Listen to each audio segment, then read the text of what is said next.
वंदे मातरम साथियों। आज के इस क्लास में हम राजस्थान की प्रमुख योजनाओं को आगे बढ़ाएंगे। राजस्थान की 4 प्रमुख योजनाओं की चर्चा अपने इस क्लास में करेंगे, तो आप इसे ध्यानपूर्वक देखें और देखने के साथ साथ में इसको आप नोट भी करें। लास्ट में कहे कि नोट करते हुए हमें क्या करना है, चलना है। अब देखिए, यहाँ अपने को ध्यान रखना है कि आज की जो हम पहली योजना की बात करने जा रहे हैं वो है मुख्यमंत्री कन्यादान योजना। अब देखिए साथियों, आपको क्या है कि पहले से अपनी योजनाएं चल रही है, जो भी आपका नंबर हो वो नंबर लगा देना इसको कि कौन सी योजना है। मुख्यमंत्री कन्यादान योजना, इसकी चर्चा हम सबसे पहले करेंगे कि ये योजना है क्या, क्योंकि हमारी जो बजट है, सॉरी आर्थिक समीक्षा है, इसमें जो फ्लैगशिप योजनाएं दी गई है वो हम पहले देख रहे हैं, क्योंकि आर्थिक समीक्षा के आधार पर ही क्वेश्चन बनते हैं, इसलिए हम पहले इनकी बात करेंगे। पहला तो अपने को मित्रों ये ध्यान रखना है कि ये जो मुख्यमंत्री कन्यादान योजना है ये क्या है। ये क्या है? उपहार एवं सहयोग योजना। उपहार एवं सहयोग योजना ये राज्य सरकार के द्वारा पूर्व में संचालित थे। अपने को ये ध्यान रखना है कि उपहार एवं सहयोग योजना जो थी पहले से, एक बार देखते जाएंगे फिर नोट कर लेंगे, का परिवर्तित नाम है। ये अपने से ये पूछ लिया जाए कि किस योजना के स्थान पर ये शुरू की गई है, तो उपहार एवं सहयोग योजना है उसके स्थान पर इसको क्या किया गया है, प्रारंभ किया गया है। ठीक है। जब क्या है कि कोई भी योजना साथियों पहले से चल रही होती है, तो अपने को यहाँ ये ध्यान रखना होता है कि जो पहले से योजनाएं चल रही होती हैं उनमें वो कब प्रारंभ हुई ये औचित्य नहीं रह जाता करंट अफेयर्स में या वैसे भी, क्योंकि योजनाएं करंट अफेयर्स में ही पूछी जाती है। तो अपने को यहाँ पहला तो इसका परिवर्तित नाम ध्यान रखना है, और इसके बाद में इस योजना में क्या दिया जाता है, किस तरह का होता है, योजना से संबंधित क्या बातें हैं उनके हम बात करते हैं। अब देखिए, ये योजना जो है इसमें लाभार्थी कौन होते हैं, इस योजना का फायदा किनको मिलता है, लाभार्थी कौन होते हैं, तो लाभार्थी 2 तरह के लोग होते हैं। कितने तरह के लोग होते हैं? 2 तरह के लोग इस योजना के लाभार्थी होते हैं। एक एससी यानी अनुसूचित जाति, एसटी अनुसूचित जाति जनजाति, व अल्पसंख्यक या कह दे माइनॉरिटी, अल्पसंख्यक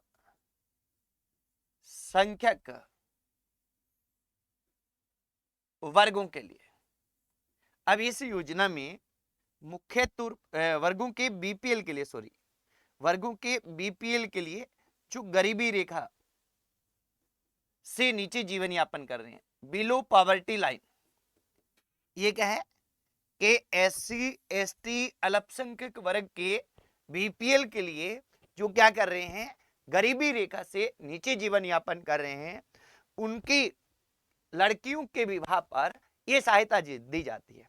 और जैसा हमें पता है साथियों कि अधिकतम 2 लड़कियों के विवाह पे दिए जाते हैं, क्योंकि 2 बच्चे ही सरकार द्वारा मान्य है। दूसरी हमें बात ध्यान रखनी है कि 2 लड़कियों के दिया जाता है, और उन लड़कियों की विवाह की आयु क्या होनी चाहिए, 18 साल के बाद उनका विवाह होना चाहिए, जो कि कानूनन होता है सामान्य तौर पर।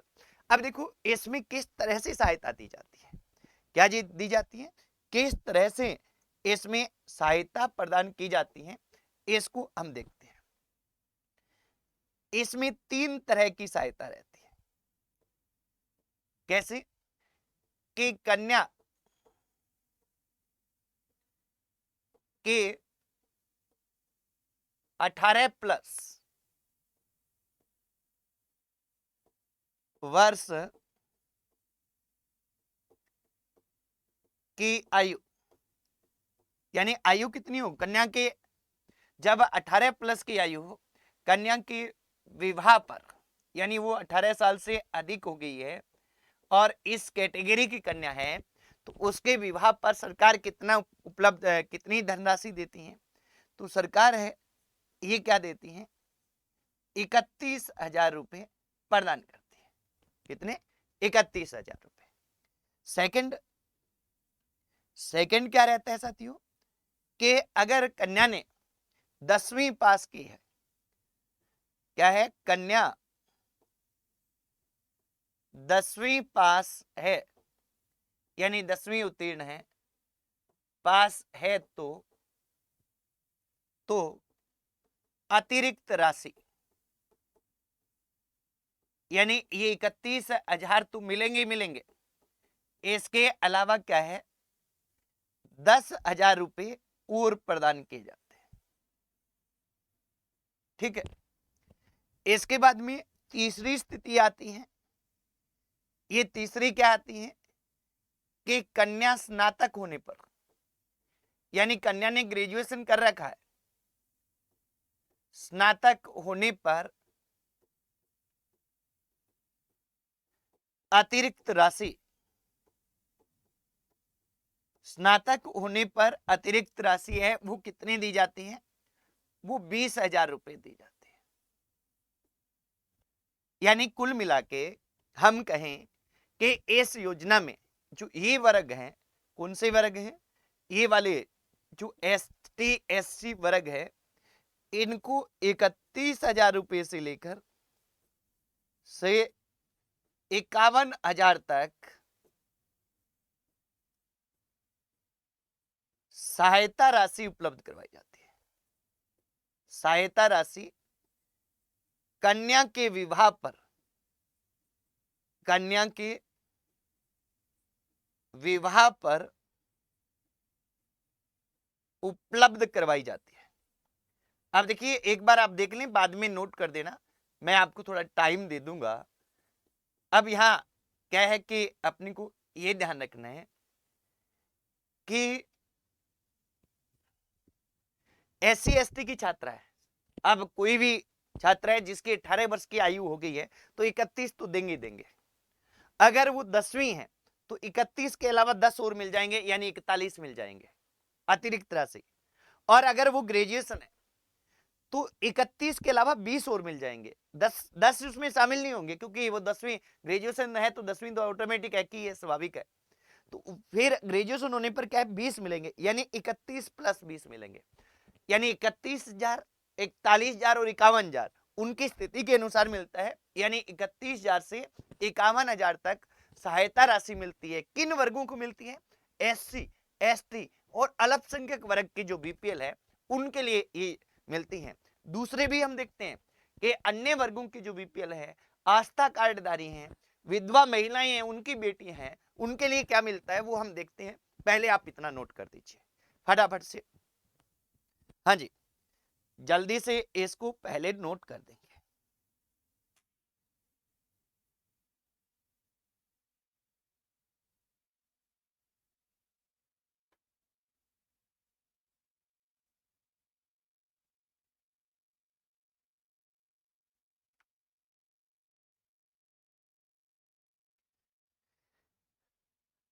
हाँ जी, इसके बाद हम आगे चलते हैं। आगे क्या है कि अगला पॉइंट क्या है, अगला हमारा सेकंड नंबर पॉइंट, यानी बी। पहले तो क्या हो गए, SC ST और अल्पसंख्यकों के BPL हो गए। यहां शेष जो वर्ग रह गए, शेष वर्ग जैसे कौन से वर्ग रह गए, शेष वर्ग में कौन आ गए, OBC आ गया, MBC आ गया, EWS आ गया, है ना। तो ये जो शेष वर्ग रहते हैं, वो शेष वर्गों के BPL कोमा आस्था कार्डधारी,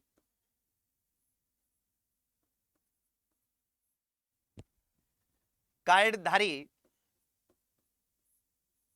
व विधवा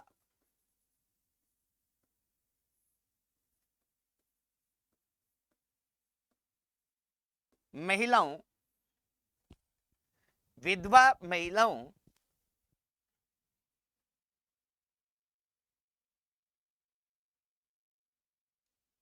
की कन्या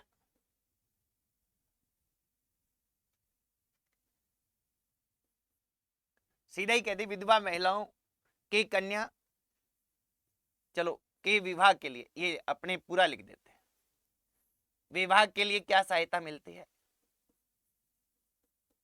ये हम देखते हैं। अब देखो इसमें सहायता मिलती जो है वो सहायता क्या मिलती है, नंबर 1 वही कि कन्या के विवाह, विवाह कब हो, जब उसके आयु क्या हो 18+ वर्ष की आयु पर। अब यहां कितनी राशि उपलब्ध करवाई जाती है, यहां राशि उपलब्ध करवाई जाती है साथियों वो 21,000 करवाई जाती है। वहां क्या 31,000 है उन 3 वर्गों के लिए, शेष के लिए क्या की जाती है 21,000 करवाई जाती है। सेकंड कौन सा है कि कन्या 10वीं उत्तीर्ण हो तो, 10वीं पास हो तो, कन्या 10वीं पास हो तो अतिरिक्त राशि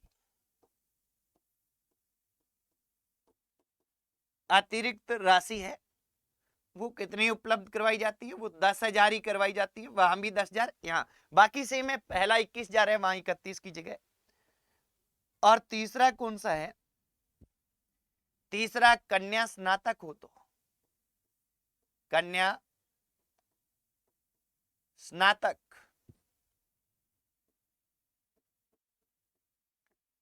हो तो अतिरिक्त राशि।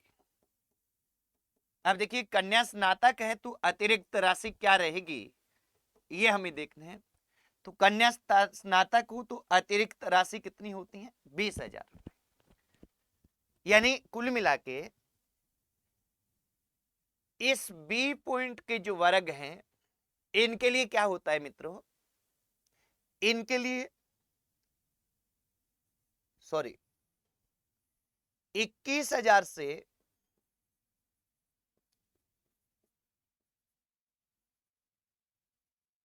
41,000 तक कन्या के विवाह पर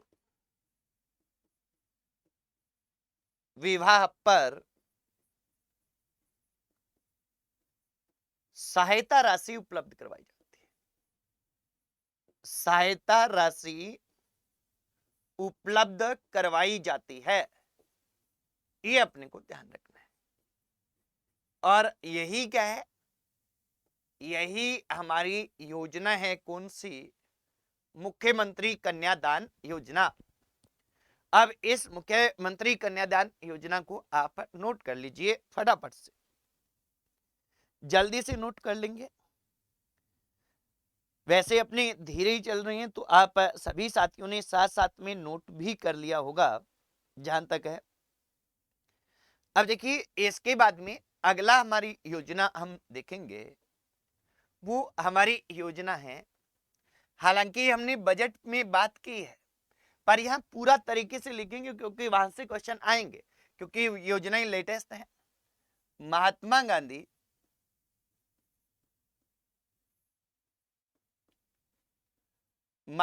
गांधी इंग्लिश मीडियम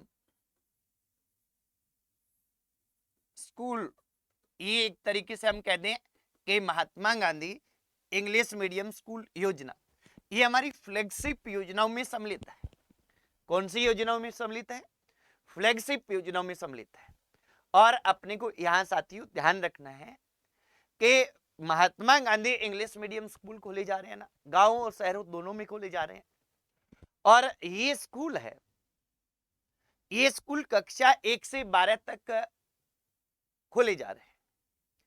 प्रारंभ में ये जिला मुख्यालयों पे खोले गए थे सबसे पहले, उसके बाद में गांवों और शहरों में सभी जगह खोला गया, और फिर उसकी घोषणा हुई आगे कि 5,000 से अधिक आबादी वाले सभी शहरों और कस्बों में, सॉरी गांवों और कस्बों में क्या है, ये स्कूल खोले जाएंगे। और उसके बाद लेटेस्ट जो हमारा बजट आया 2022-23 का, इसमें घोषणा हुई कि इसकी लोकप्रियता को देखते हुए और भविष्य में इंग्लिश मीडियम के महत्व को देखते हुए ये किया गया कि ये जो स्कूल है, ये जो इंग्लिश मीडियम स्कूल है, ये 1,000 शहरी और ग्रामीण क्षेत्रों में और खोले जाएंगे। यानी इसके बारे में पूरी जानकारी हमें क्या है कि Mahatma Gandhi English medium school के बारे में लिखनी है। तो इस जानकारी में हम देखते हैं कि क्या क्या हमें लिखना है। पहला तो अपने को यह ध्यान रखना है कि ये जो योजना है ये प्रारंभ कब होती है। सबसे पहले इसको प्रारंभ कब किया गया, तो इसको प्रारंभ किया गया था वर्ष 2019-20 में। 19-20 में इसको क्या किया गया, प्रारंभ किया गया। कौन सी कक्षाओं तक संचालन है, संचालन कौन सी कक्षाओं का इसमें होता है, तो संचालन कक्षा 1 से 12 तक इन इंग्लिश मीडियम स्कूल का संचालन होता है। ठीक है, अब यहां अपने को यह ध्यान रखना है कि हमारे क्या रहा कि हमारी जो वर्ष 2019-20 था, इस 19-20 में प्रत्येक जिला मुख्यालय पर एक Mahatma Gandhi English medium school खोला गया। तो ये हम क्या है कि हम इसको नोट कर देते हैं एक एक करके। वर्ष 2019-20 में प्रत्येक जिला मुख्यालय यानी जिले कितने हैं, 33, तो स्कूल कितने हो गए, 33। प्रत्येक जिला मुख्यालय पर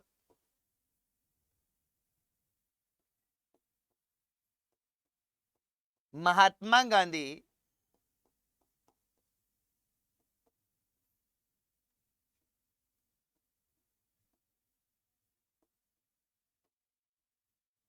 इंग्लिश मीडियम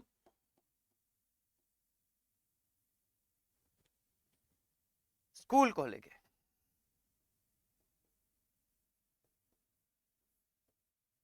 खोलेंगे, ठीक है। इसके बाद में अपने को आगे क्या ध्यान रखना है, सेकंड के वर्ष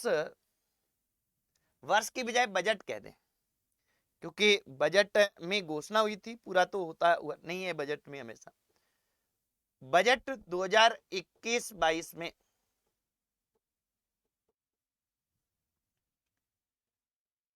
5,000 से अधिक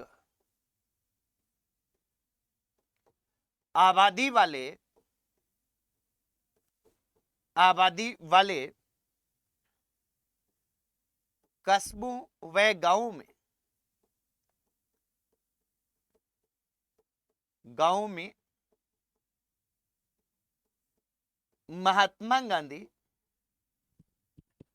महात्मा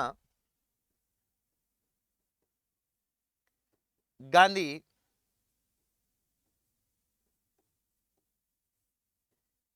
इंग्लिश मीडियम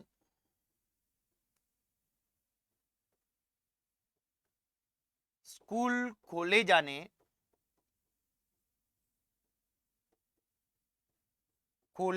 की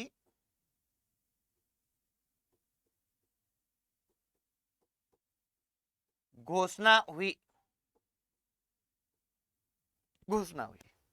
ठीक है, अब इसके बाद में हमारा जो अभी बजट आया है, कौन सा लेटेस्ट बजट 2022-23 में 1,000 शहरी और ग्रामीण क्षेत्रों में, यानी 2,000 टोटल अब देखिए 5, ये पहले इसको पूरा कर देता हूं मैं, इसमें और चीजें एक दो और क्या है कि बजट 2021-22 में 5,000 से अधिक आबादी वाले कस्बों व गांवों में महात्मा गांधी इंग्लिश मीडियम खोले जाने की घोषणा हुई। इसमें कहा गया कि आगामी 2 वर्ष में, कितने, आगामी 2 वर्षों में 1200, ये स्कूल है, 1200 इंग्लिश मीडियम स्कूल खोले जाएंगे। जो ये नाम है पहले ऊपर दिया ही है बार बार, इंग्लिश मीडियम स्कूल खोले जाएंगे। ये पूरी इसके वर्ष, पिछला जो बजट था यानी कौन सा 21-22 का, इसका था। अब 22-23 वाला भी हम लिखते हैं, पहले आप ये नोट कर लीजिए। हाँ जी, नोट कर देंगे, फिर 22-23 का लिखते हैं। ये इतनी सी योजना ही रहती है।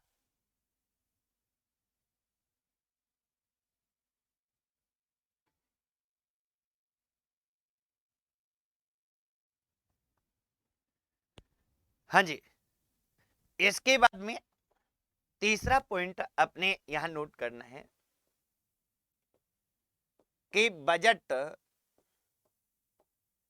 2022-23 में, बजट 2022-23 में क्या किया गया, बजट 2022-23 में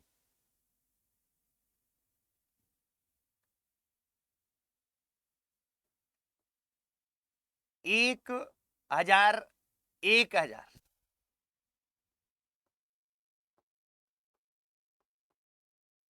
इंग्लिश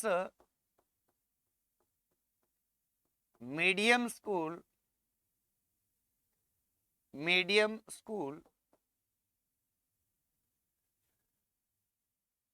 क्रमशः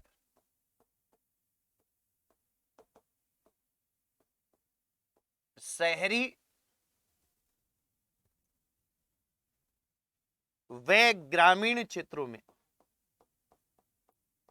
ग्रामीण क्षेत्रों में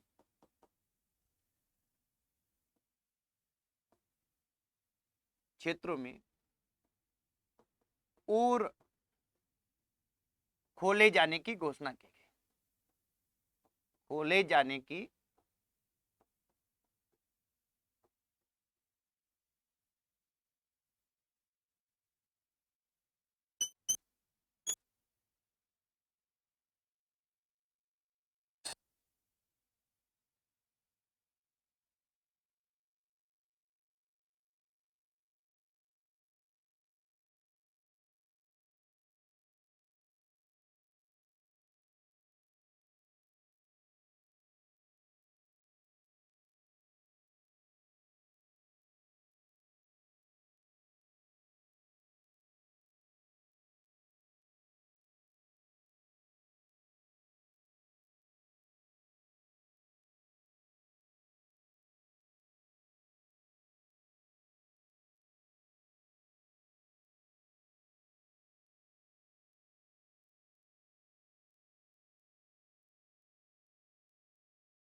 आवाज आ रही है?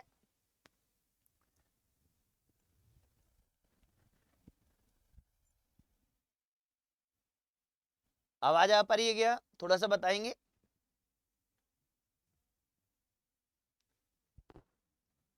लास्ट कहाँ सुनाई दिया था? हाँ अब आ रही है। लास्ट कहाँ सुनाई दिया था वो बताएं, फिर अपने वापस शुरू करते हैं। ये इंग्लिश मीडियम वाला पूरा हो गया था क्या? इंग्लिश मीडियम वाले में आवाज आ रही थी पूरी?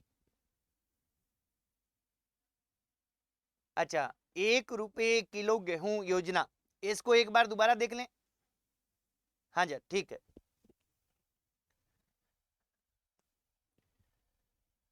अब देखो यहां क्या है कि थोड़ी सी वॉइस प्रॉब्लम अपनी हो गई थी, दोबारा देखते हैं कि इंग्लिश मीडियम वाले तक तो हमने कर लिया था।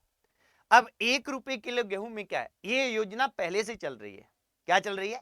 पहले से चल रही है कि राष्ट्रीय खाद्य सुरक्षा मिशन योजना है। इसमें AA जो कार्डधारी परिवार है, इनको क्या किया जा रहा है, पहले से ही 35 किलो गेहूं प्रति कार्ड के हिसाब से एक माह में उपलब्ध करवाया जा रहा है। पर उसका मूल्य कितना था? 2 रुपये किलो था। और इसको इस बजट में कितना किया गया? 1 रुपये किलो किया गया। ऐसे ही बीपीएल परिवार और जो स्टेट बीपीएल परिवार थे, इन परिवारों को 5 किलो गेहूं प्रति माह 1 रुपये में उपलब्ध करवाया जा रहा था। कितना गेहूं? 5 प्रति इकाई 5 किलो गेहूं प्रति माह 2 रुपये में उपलब्ध करवाया जा रहा था, वो इसमें 1 रुपये में करवाया जा रहा है। यानी इसमें जो हमने लिखा है ये पहले से चल रहा है, पर पहले ये गेहूं है इसी अनुपात में दी जा रही थी, पर उसमें प्रति किलो का कितना रुपया लिया जा रहा था? 2 रुपया लिया जा रहा था। वो अब 1 कर दिया गया है, ये अपने को ध्यान रखना है। ठीक है, तो यहां अपने नोट कर देंगे। क्या कर देंगे? पूर्व में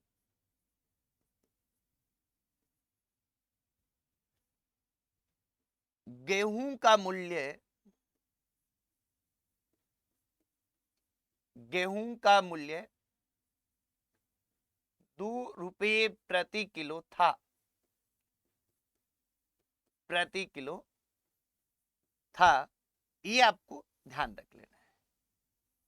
ठीक है, बस इतनी सी ये योजना है, छोटी सी है, फटाफट से आप नोट कर देंगे। इसके बाद में हमारी मुख्य योजना आएगी, पहले आप नोट कर दें अच्छी तरह से।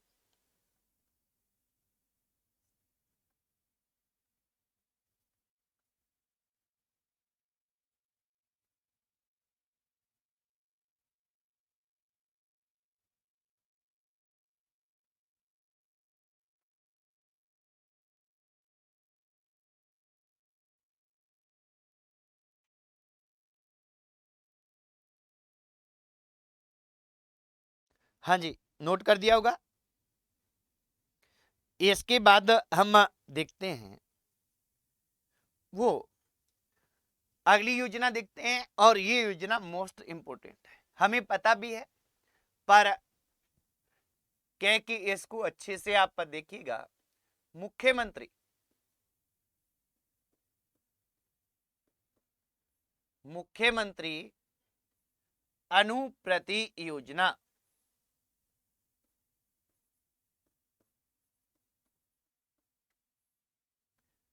मुख्यमंत्री अनुप्रति योजना है, ये हमारे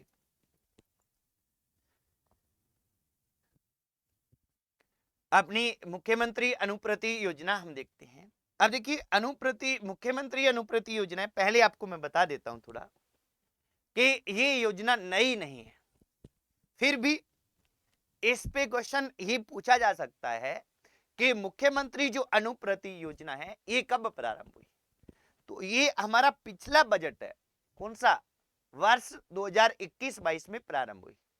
पर मैं साथ में क्या कह रहा हूं कि नई नहीं है, नई नहीं है, यानी इससे पहले अनुप्रति योजना चल रही थी, और उस अनुप्रति योजना का इसमें विलय करके और इसमें कुछ परिवर्तन किए गए, उसी को मुख्यमंत्री अनुप्रति योजना कहते हैं। तो यहां पहला तो क्वेश्चन हमारा क्या रहेगा कि इसका प्रारंभ कब होता है।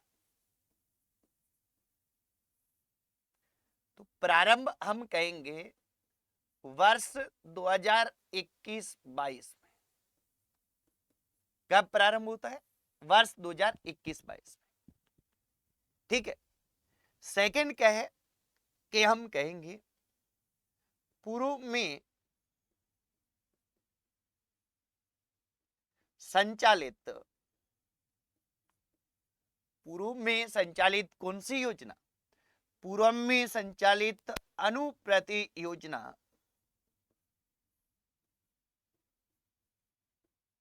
अनुप्रति योजना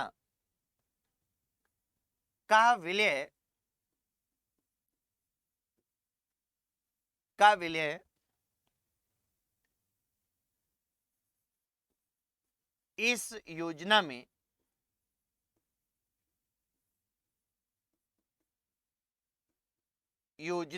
किया गया है। ये अपने को ध्यान रखना है। पूर्व में कौन सी है? अनुप्रति योजना है जो पहले से संचालित थी। ठीक है साथियों, तो इसका विलय किया गया है, ये अपने को ध्यान रख लेना है। अब देखिए इस योजना में लाभार्थी कौन होते हैं? तो लाभार्थी में अपने को ध्यान रखना है कि हमारी जो वर्ग हैं 5, इन वर्ग 5 वर्ग के लोग होते हैं। कौन से वर्ग हैं? पहले देखो लाभार्थी।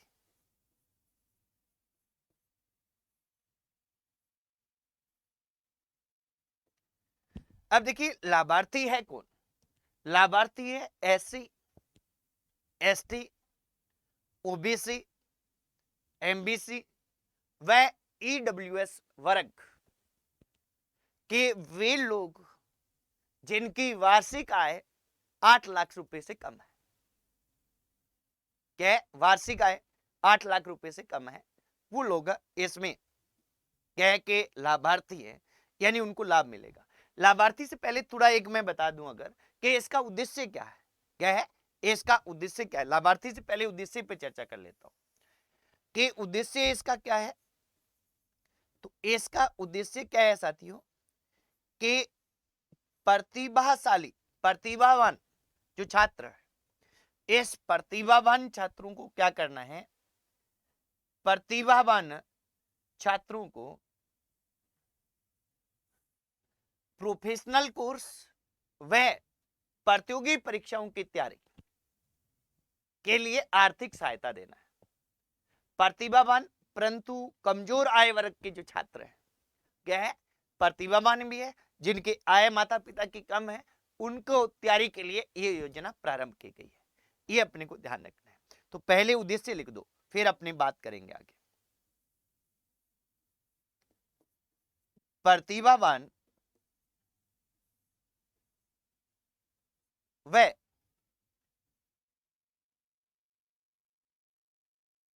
कमजोर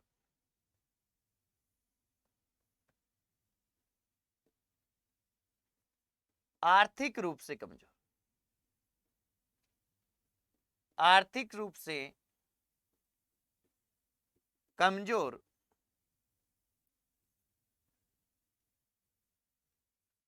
वर्गों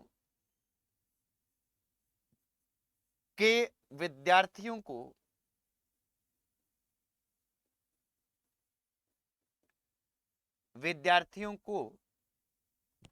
क्या किया जाता है? विद्यार्थियों को प्रोफेशनल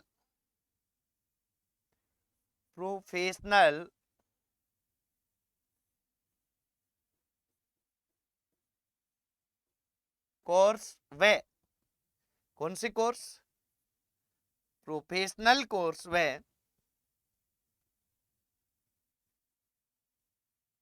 दूसरा कौन सा है? प्रतियोगी परीक्षाओं की तैयारी के लिए, प्रतियोगी परीक्षाओं। अब प्रतियोगी परीक्षाएं कौन सी है?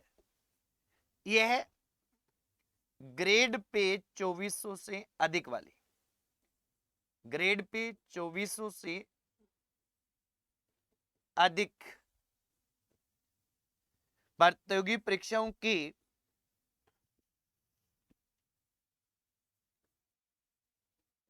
तैयारी के लिए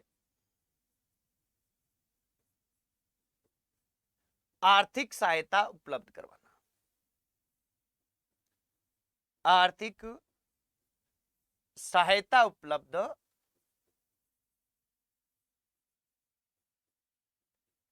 करवाना, ये इसका उद्देश्य। ये आप नोट करेंगे इतना, फिर अपने आगे बढ़ते हैं।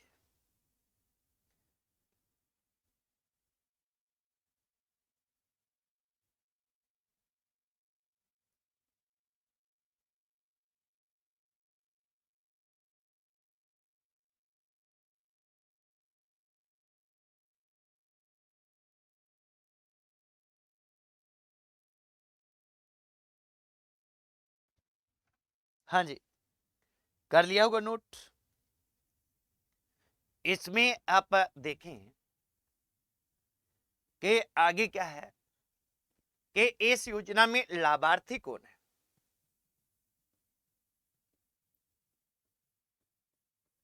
लाभार्थी, तो इस योजना में जो लाभार्थी हैं वो कौन है? एससी, एसटी, ओबीसी, एमबीसी,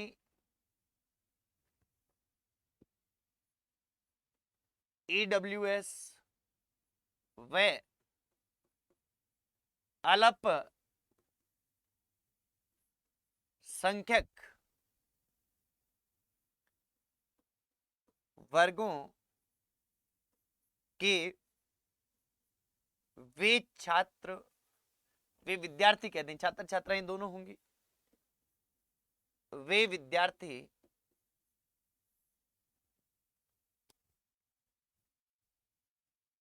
जिनके माता पिता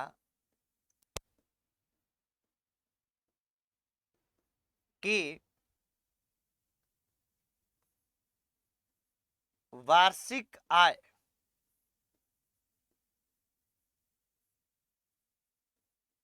8 लाख से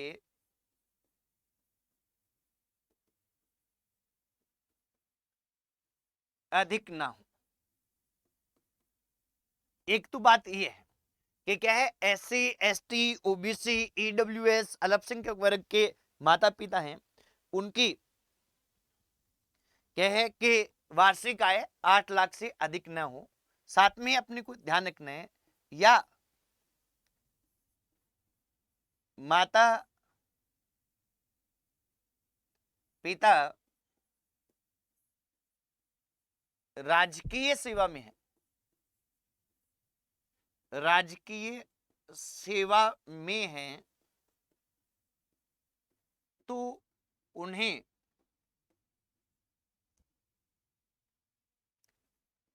मैट्रिक लेवल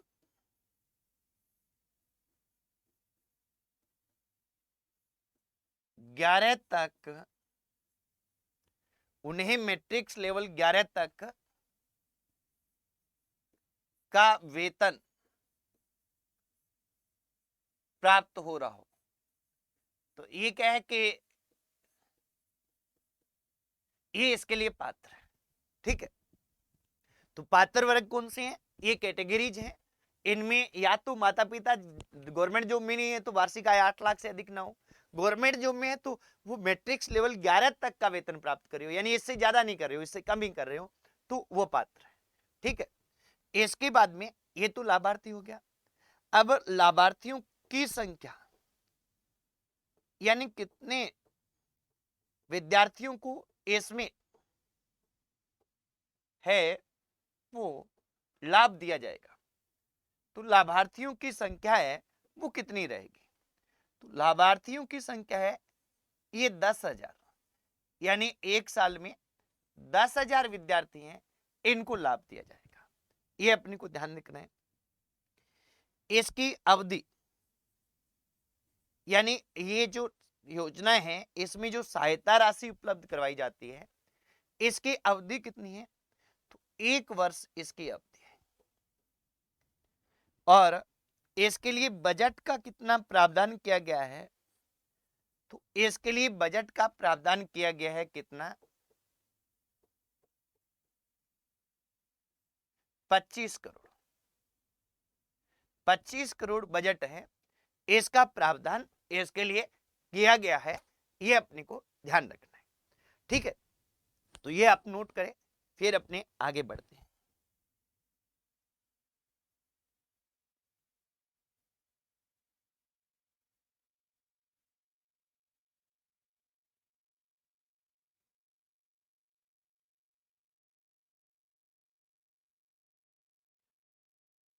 हाँ जी, नोट कर लिया होगा। इसमें अपने को अवधि, बजट, ये बातें हमने कर ली। अब आगे हम देखें कि चयन कैसे होता है, क्या होता है इस योजना में, चयन कैसे होता है। तो क्योंकि 10,000 फिक्स संख्या है, कितनी संख्या है, लाभार्थियों की संख्या 10,000 है, सभी को नहीं लिया जाता। अब उनमें चयन करना पड़ेगा, तो चयन का आधार क्या रहेगा, तो चयन का आधार होता है 10वीं, यानी 10वीं के बाद हम क्या है कि प्रोफेशनल कोर्स करना चाह रहे हैं या कोई प्रतियोगी परीक्षा की तैयारी कर रहे हैं, या अगर 12वीं के बाद हम कर रहे हैं तो 12वीं कक्षा के प्राप्तांक के आधार पर, प्राप्तांक के आधार पर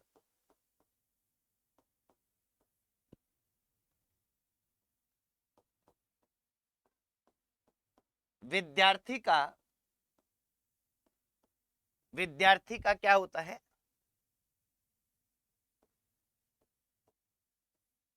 चयन किया जाता है। ये अपने को चयन का आधार ध्यान रखना है। ठीक है, अब इसका संचालन कौन कर रहा है, इसका नोडल विभाग कौन है, और फिर नोडल विभाग के अलावा अन्य विभाग भी इसको संचालित कर रहे हैं, इसको देख रहे हैं। तो इसका संचालन किस तरह से हो रहा है, ये हम देखते हैं। तो संचालन में अपने को 4 बातें ध्यान रखनी है। कितनी बातें ध्यान रखनी है, संचालन में हमें 4 बातें ध्यान रखनी है। नंबर 1 कि नोडल विभाग, यानी इस योजना का नोडल विभाग कौन है, सीधा पूछ लिया जाए मान ले, तो वो हमें ध्यान रखना है। नंबर 2 एससी के लिए संचालन, सॉरी एससी नहीं एसटी कहेंगे, अब एसटी के लिए संचालन।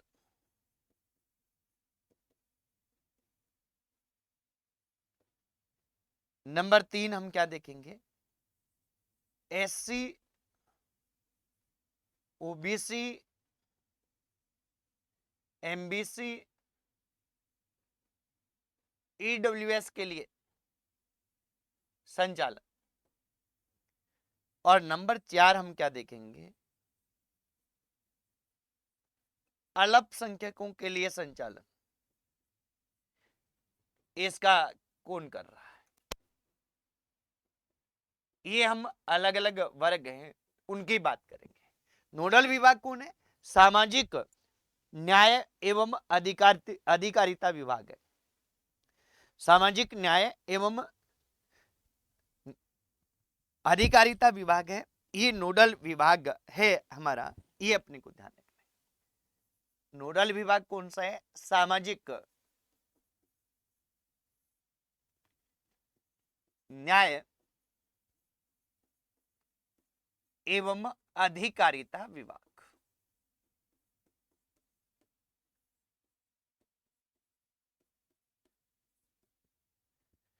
एसटी के लिए संचालन क्या है, एसटी के लिए संचालन है जनजाति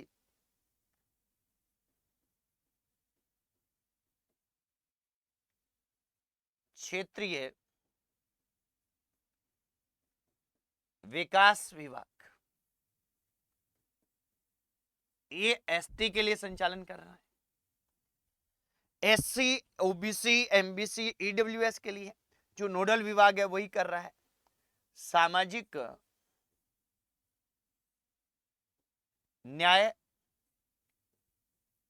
एवं अधिकारिता विभाग।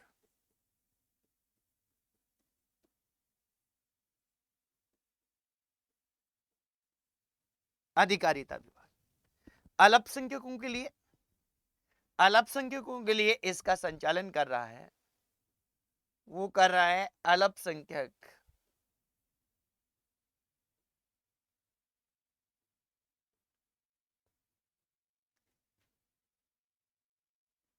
मामलात विभाग, ये इसका संचालन कर रहा है।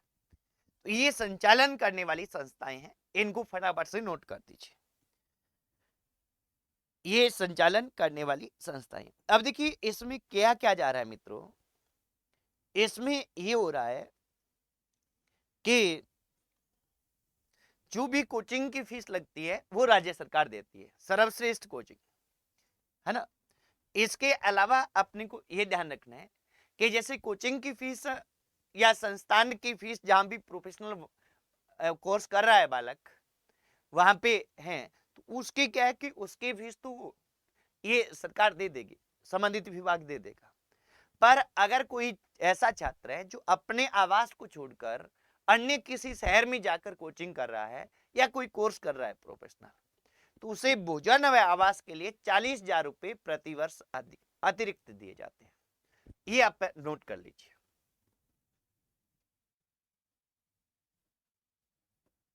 यदि कोई विद्यार्थी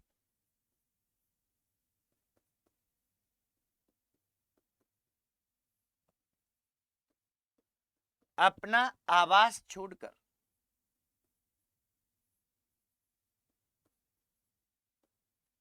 आवास छोड़कर का मतलब ये नहीं है कि आप किसी शहर में रहे हो कि मैं नहीं घर पे नहीं रहता, रूम ले रखा है, ऐसा नहीं है। आवास छोड़कर अन्य शहर में, यानी उससे अलग अन्य शहर में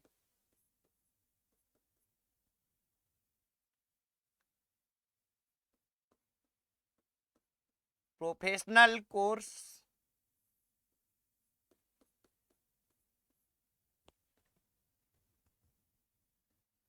या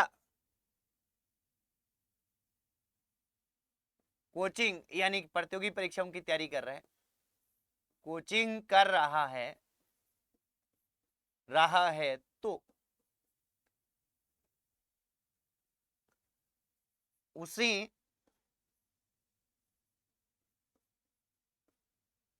भोजन व आवास के लिए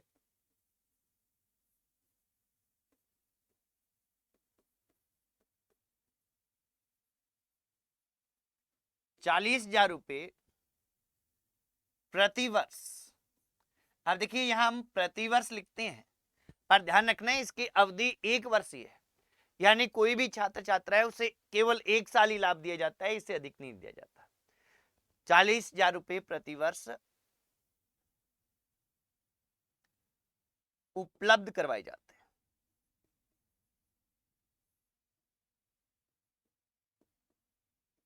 करवाए जाते हैं, ये अपने ध्यान रख देंगे। ठीक है साथियों, इसके बाद में क्या है कि यहां वो चीज नोट कर ही दीजिए आप अलग से, कह के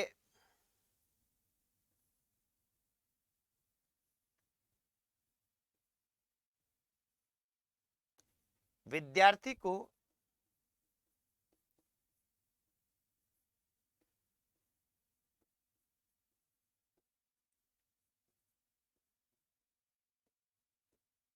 इस योजना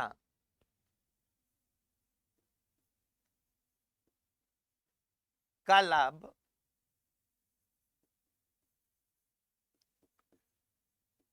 अधिकतम 1 वर्ष तक दिया जाता है, ये आप ध्यान रखें। और ये और ध्यान रखेंगे एक चीज कि इस योजना में क्या है कि 50% छात्राओं को लाभ दिया जाए, ये प्राथमिकता रहती है। ये भी नोट कर दो, इस योजना में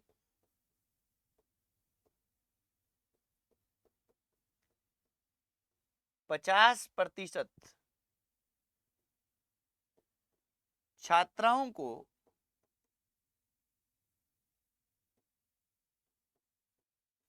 लाभ देने